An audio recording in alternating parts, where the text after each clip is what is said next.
Fala pessoal, tudo bem? Aqui é o Thiago, tô gravando mais um vídeo aqui no YouTube. Dessa vez a temática que a gente vai falar um pouquinho é sobre a Revolução Russa. Esse que é um dos grandes eventos que marcaram a história global durante o século XX.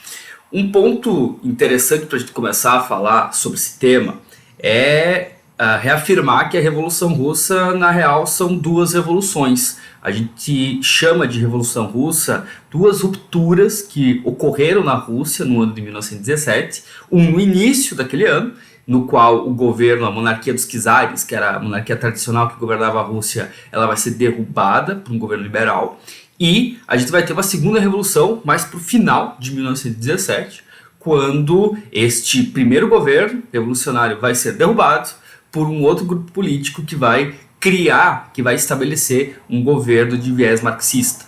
Então, a Rússia, em 17, ela passa por dois movimentos revolucionários. E esses dois movimentos revolucionários são as revoluções russas. Antes de a gente falar propriamente desse evento que ocorreu em 17, a gente precisa fazer um levantamento de algumas questões que estavam acontecendo na Rússia a partir ali do início do século XX e também lembrar de alguns outros fatos e processos que a Europa e o mundo estavam presenciando no início ali do curto século XX. Muito bem, antes das revoluções de 1917, a Rússia ela era uma monarquia absolutista e ela era governada por um czar. Esse título czar ele faz referência ao líder da Rússia, pode ser feita uma analogia como sendo o rei ou o imperador, tá? O czar da Rússia, Nicolau II, ele governava aquele país com mãos de ferro. E desde ali no início do século XX, ele já estava tomando algumas medidas um tanto quanto impopulares, como a gente vai ver à medida que a aula vai avançando. Em termos de organização, né, a Rússia ela possuía uma sociedade predominantemente rural, tá? E essa população que vivia no campo, aí a gente está falando de cerca de 80% da população russa, ela vivia num regime muito parecido com o feudalismo. Isso, né, já falei várias vezes, mas repito, em pleno século XX. Então, a gente vai ter um contexto social muito diferente no campo da Rússia do que ocorria em espaços urbanos na Europa, inclusive em alguns espaços urbanos da própria Rússia.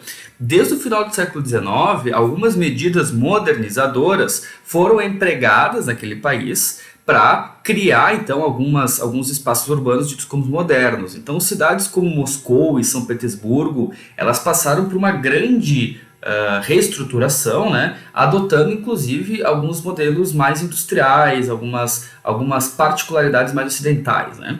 Porém, esses centros urbanos, eles destoavam muito com esse 80% da população que vivia no campo e em extrema pobreza.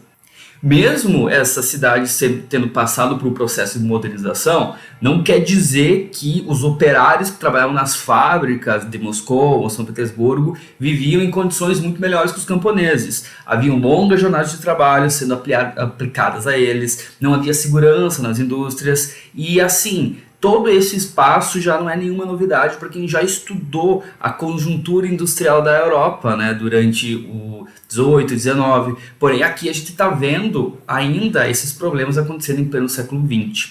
Esses operários que viviam nessa situação bastante complicada, eles acabaram fazendo circular várias ideias reformistas de caráter socialista, como o socialismo científico ou o marxismo elaborado pelo Karl Marx e pelo Friedrich Engels. Em 1904, o czar Nicolau II, dotado de uma política externa expansionista, ele levou a Rússia a uma guerra contra o Japão. Esse conflito de 1904 ele é importante para a conjuntura da Revolução Russa porque a Rússia imperial ela tomou um pau no Japão e foi derrotada de forma bastante vergonhosa no conflito pela região da Manchúria, que é um território hoje pertencente à atual China. Esse conflito envolvendo Rússia e Japão acabou diminuindo muito o prestígio que o Nicolau II tinha diante de sua própria população e acabou aumentando os descontentamentos do povo para com o governo.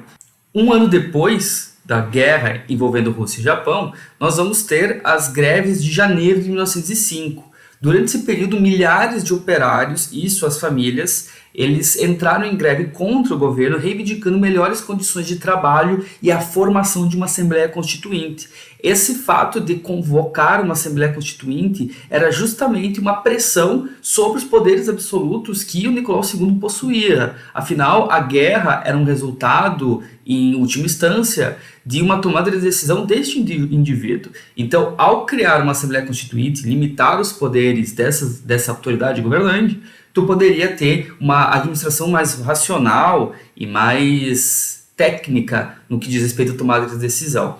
O ponto alto desses movimentos em 1905 foi o Domingo Sangrento, que foi uma repressão muito violenta por parte do governo russo desses manifestantes em greve. Então, em determinado momento, a gente vai ter a marcha de milhares de pessoas em direção ao Palácio de Inverno, onde que era a sede do governo russo, e ao chegar no Palácio de Inverno, esse movimento ali de protesto foi reprimido, gerando milhares de mortes. O Domingo Sangrento e a própria Revolução Russa de 1905, como é chamado, né, esse movimento ali, ela acabou impulsionando a organização dos próprios trabalhadores e foi o responsável por formar os sovietes, que eram conselhos de representantes eleitos, né, pelos operários, camponeses ou soldados, dependendo qual era a categoria profissional daqueles indivíduos.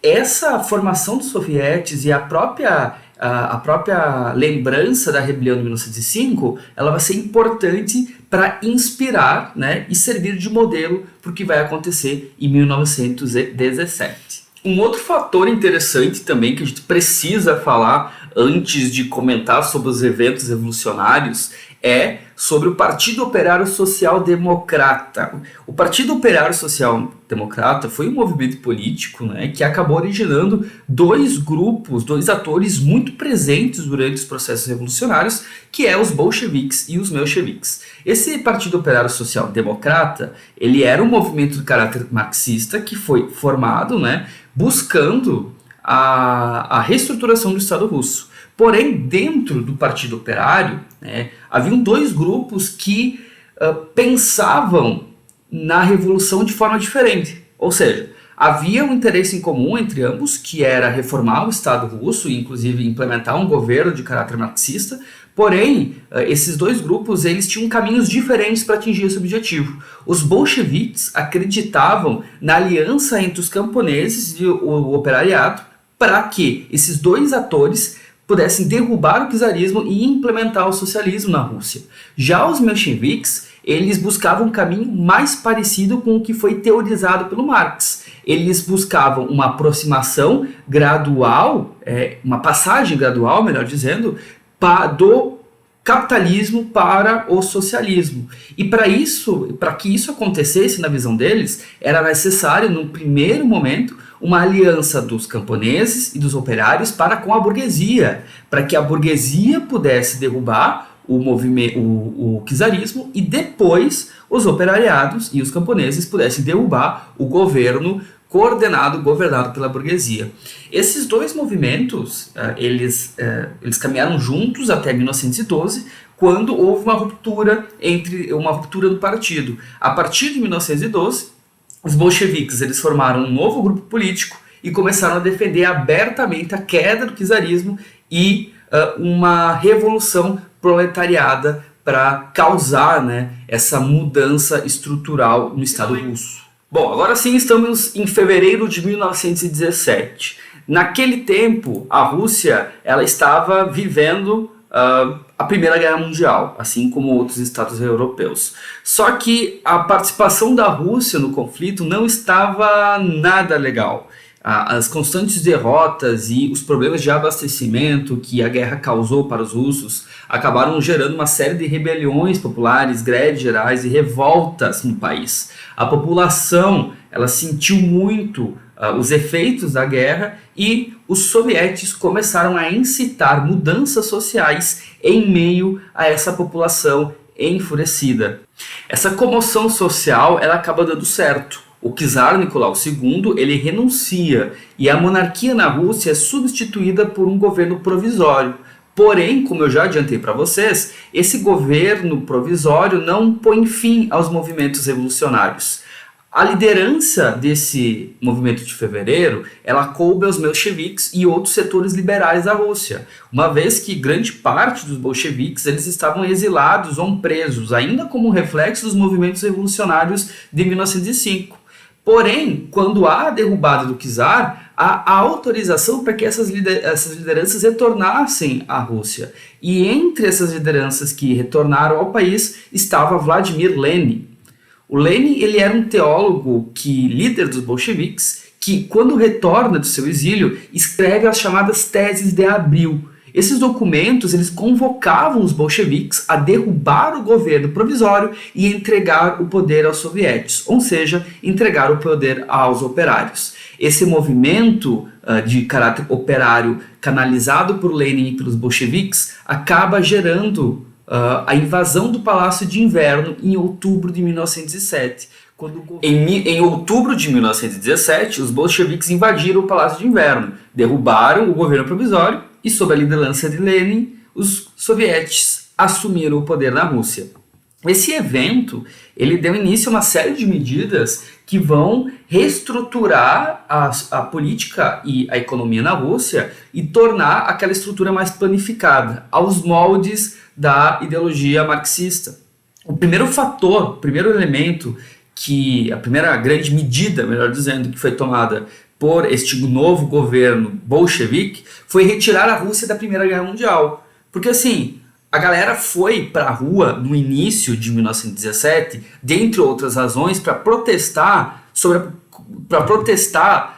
a participação da Rússia na Primeira Guerra Mundial. E mesmo com a derrubada do governo dos czares e com o estabelecimento do governo provisório, a retirada da Rússia não ocorreu. Então, essa negativa do governo provisório em tomar essa medida foi um dos elementos que acabou levando a população a novamente ir para a rua em protesto. Então, logicamente, o governo bolchevique vai iniciar seus programas de reforma, retirando a Rússia do conflito. Depois desse primeiro ponto, a Rússia vai estatizar bancos, confiscar terras da nobreza e da igreja, a burguesia e a aristocracia tradicional russa vão perder as suas propriedades, assim como empresas estrangeiras que tinham investido no país iam perder o seu capital. Esses eventos que foram postos em prática pelos bolcheviques, eles não vão vir sem reação. Em 1918, a gente vai ter o início de uma guerra civil dentro da Rússia que vai durar até 1921. Esse conflito ele vai pôr em xeque, inclusive, algumas das primeiras medidas que foram postas em prática pelo governo marxista. Mas, de qualquer forma, o conflito vai terminar com a vitória dos bolcheviques. O término da guerra em 1921 vai consolidar a autoridade de Lenin e de seu partido sobre a Rússia, dando início a uma nova fase na história daquele país. Um ano depois do término da guerra, a gente vai ver o nascimento de um novo país, de uma nova Rússia. O Império Russo cai e nasce a União das Repúblicas Socialistas Soviéticas.